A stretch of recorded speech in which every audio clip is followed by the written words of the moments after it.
Thank you. Good evening, everybody. Hi, I hope this is going to be like casual, chatty, interesting, and I've been seeing everybody WhatsApping and sharing and liking, commenting, everything. All their phones was fully on. So I hope you're going to put your phones aside and going to focus here and probably have some laughs because we have a great panel here. Like you all know, this is a panel discussion on entrepreneurs and good life. And you've already been introduced to the panel. Now, I've read a recent report which said entrepreneurs are among the happiest people in the world when it comes to individual well-being and satisfaction with their work conditions. So let's just bounce this question to each of our panelists one by one and find out if they agree, yes, and why. No, why? So we'll start with the gentleman, Mahesh. My God. He'll get the I made a mistake of saying that the ladies didn't ask me questions. I think I'm going to be the brunt of everything today.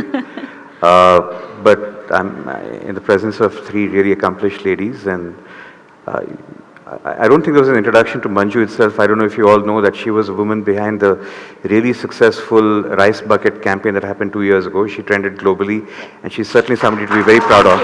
Yeah. Thank you so much, Mahesh. She's and I've been on record saying she's the single most successful social media person in India that I know, and she's very unassuming. Right? So, thank you so much. Great. I do believe that, you know, I just maybe take 1 minute to say my point of view here. We were all brought up to believe that, you know, you work very, very, very hard, you put your head down, and far away at the end of the rainbow there's a pot of gold. Yes. Right? And we're all brought up ki, you know, iska phal always acha hota hai, vagera, vagera. Then, you know, I remember seeing that I was around when Dhirubhai Ambani died, and the entire thing was 93,000 crores he left. Okay. You know, but again, I don't think he took any of it up or down wherever he went. I'm not sure where he went. Right? But the point was he left all 93,000 crores on this planet, right? Okay. Then I figured that the pot of gold is not yours, so it doesn't matter. Okay. Because at the end of the rainbow, you die. Right? So at the end of the rainbow is death. So I sat back and said, so what's the meaning of this entire thing? Then I figured that, look, and this was probably maybe just 20, I don't know, 15, 20 years ago.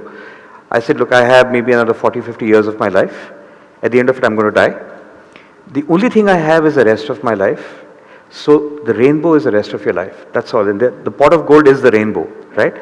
And what really matters is every step you take, that's really the only thing that matters. It doesn't matter how much money you get at the end of it. Right. And since then, I always believe that this life of entrepreneurship is the best pot of gold you can have. Okay. I've gone on record to say, you know, it's the most happiness you can have with your clothes on, being an entrepreneur, right? Finally, I think Hema laughs, right? And I absolutely believe so. There is no pot of gold at the end of the rainbow. You're going to die. And in that rainbow, which is your life, being an entrepreneur is absolutely the best you can be. Awesome. Thanks, Mahesh. What about Shailaja? Do you agree that entrepreneurs are among the happiest people? As an entrepreneur yourself, what would you say? It all depends on how you look at it and what makes you happy. You know, I really don't agree with saying that all the happiness lies with the entrepreneurs. Mm-hmm. Happiness lies with what you're passionate about and if you can be successful in that. Right. But certainly, I derived a lot of happiness, you know, taking over the business of the family. I mean, I didn't start the business, but when I joined the business, you know, at that 25 years back, I saw a lot of potentiality in the business. Goodwill was already there. Enormous trust was there. Okay. So, you know, I thought this is a scalable business, and that's how we went into Karnataka, Tamil Nadu, Okay. and from 12 branches then I could build it to 105 branches. Alright. And every year when I said, okay, look, I'm going to do this, and when I achieved that, I felt I was on the Alps. Okay. You know, it all depends on, you know, being able to do it and keeping the team together. That's what it is about. And yeah, it really makes you feel very, very good. Okay. Hema, what about you? I think within a gap of 20 minutes, she told me she got 85 messages. So that's the life of an entrepreneur for you. So would you agree about, with that? Yeah, I lost network for some time. Please report to Mr. Airtel gentleman. So what I do is I work with terracotta artisans from across the country, and these are artisans from rural areas and some of the most creative people I work with who handcraft terracotta jewelry from riverbed clay. And it's been 13 years since I started this enterprise. Okay. But there's not been a single day in the last 13 years that I haven't woken up in the morning and looked forward to going to work, because for me, this is not work, it's beyond work. And however cliched that sounds, when I go to work and I have to deal with this beautiful jewelry that's been handcrafted from clay, and to tell our story to the rest of the world and women that like to wear it, believe me, that's happiness of a totally different kind. Okay. And more ahead of that is the rainbow. That rainbow that Mahesh probably talked about is creating a difference in the lives of these artisans. Our goal is to give them a sustainable livelihood.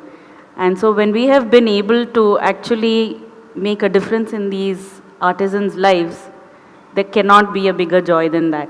Okay. So for me, joy in what I do goes beyond just my own circle. It is about bringing a community together, not just my artisan community, but the women all over the world who like to wear our jewelry. Okay. Believe me, every day when a woman on Facebook, a customer of ours from a far end of the world, shares a picture of her wearing our jewelry, you can't imagine the joy I go through. So good life. it is possible to, you know, get a lot of meaning out of what you do or what you're passionate about. And I just think sky is the limit. Like, there's not been a boring day since I started. Awesome. Manju, Yeah, sure. you know, it's rarely that somebody asks me about happiness, but I have to tell a theory that I have that I use for myself. Okay. And, you know, it's basically what I call like the 0-10 theory. So it's not very complex. It's basically this, that we all brought up, in my 20s, I was really aggressive, go ahead, I had these expectations, you know, that before the age of 30, I want to be a creative director in an advertising agency, I want to be worth $1 million. Which you are, which you did, all of it. Yeah, so here's the thing, right? I woke up on my 30th birthday, Okay. and I said, I was a CD of an agency in the US, and the money was there. Okay. And I felt empty, as in, this is what I was living life for. And the next day the sun also rose, and I said, what is there? That's when I figured that I was, in my 20s, I was really an idiot. I mean, I ran roughshod over people. I was an a-hole, to put it that. I was really rude to people, right?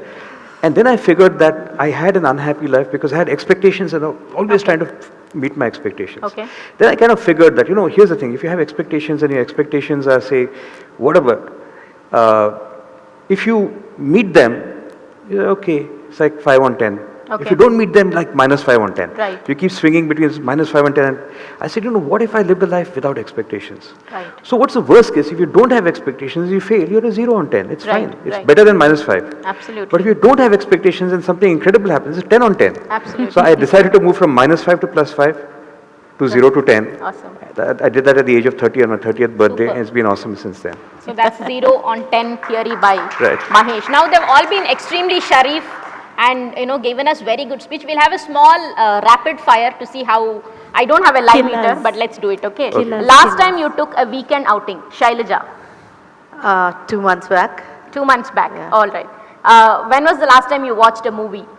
6 months back. Okay. And you when was the last time you bonded with friends, not your family? Friends as in school, college. That happens once in a while. That while would be how long? You know, sometimes it's once a year, sometimes once a month. Okay. It all depends. If there's an occasion, we bond. All right. Yeah. Okay, because I do think most of these would It's really probably- not just me and my friend going out for a cup of coffee. That Okay. hasn't happened since ages. Okay. Yeah, All right. yeah. Mahesh, what Sure. about you? Last time you took a weekend outing. Day before yesterday, and I'm going on another tomorrow. Yeah. No, Mahesh has been like the brand ambassador for Good Life because he quit his college.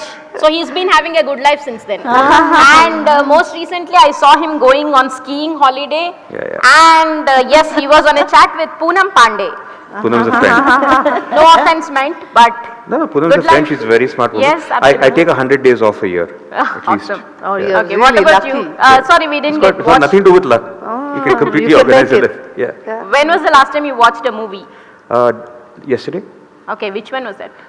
basically I saw the new Jason Bourne Identity. Awesome. And bonded with friends, not family? 1 hour ago. Okay. Very ideal. So guys, you know, they are living the good life. What about you, Hema? Last time you took a weekend outing? So I get these amazing chances to speak to very interesting forums. Okay. I was at Ludhiana the last weekend. Okay. I bonded with a bunch of very interesting So you women. went on a weekend outing, you watched a movie and bonded with friends. Look at No, that. I didn't. 3 in 1. It was not friends. I spoke at a forum. Okay. I bonded with women in a totally different location, Ludhiana. Okay. I did what I love, which is speak. It was not a holiday weekend, Okay. but yeah, it was fun and work both. Okay. Superb. Now, normally we think good life is about, you know, probably following your dreams and being able to find time to do whatever you like. It could be, like we said, you know, watching a movie, a weekend, memorable holidays, and even study what you want.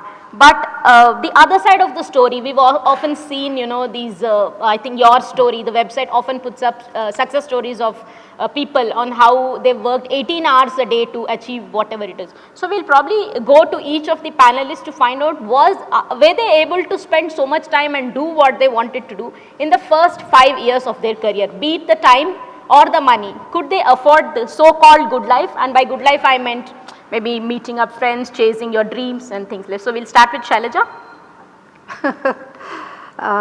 Yeah, the first 2 years was kind of okay. Like Okay. at least, you know, I could get back home by 6:30, 7. But yes, I'm quite a hands-on person, and you know, being in the financial sector, and especially an industry where the risk is high, the margins are low, and it requires continuous monitoring. It takes away a lot of my time. And we were in a growth phase, so yes, it got to 8, 8:30. Sometimes I get home by 9:30, 10 also.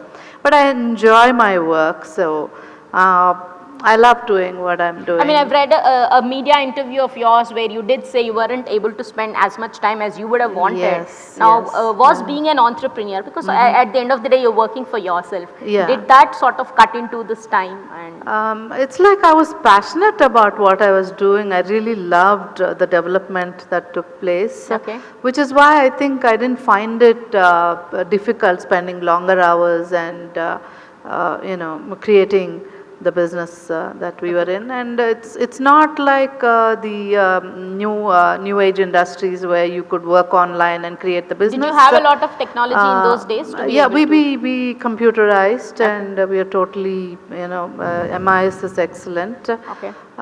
But still, you know, I do read about this crowdfunding and all that. I really don't think it'll work, because from the, you know, experience that I have, and I just read yesterday that China also implemented some stringent laws to restrict, you know, the kind of money that was being siphoned off by these crowd funds. And, you know, I hope India has some, you know, we as chit funds are highly regulated, highly stipulated by the government. So the sooner it comes, the better, even for crowdfunding, so that people don't lose money. People who have invested in it with interest for a better yield. Okay. All right. Yeah. Sure. Mahesh, what about you? What- The what- first 5 years, could you manage to do most of the things that you set out for? I never had a plan. I mean, all of these look like very, you know, planned people. really don't know what I'm going to do next week. I have a vague idea. Okay. Next quarter, I have no idea at all, right? So, in terms of that, I have never really worked to a plan. I've basically worked from a point of this feels right in my gut, this should be the thing I should do. I think the key thing for me has always been that, look, I'm a single dad, I have 3 kids, I love them, and I love to spend time with them. So, I try to work from home. So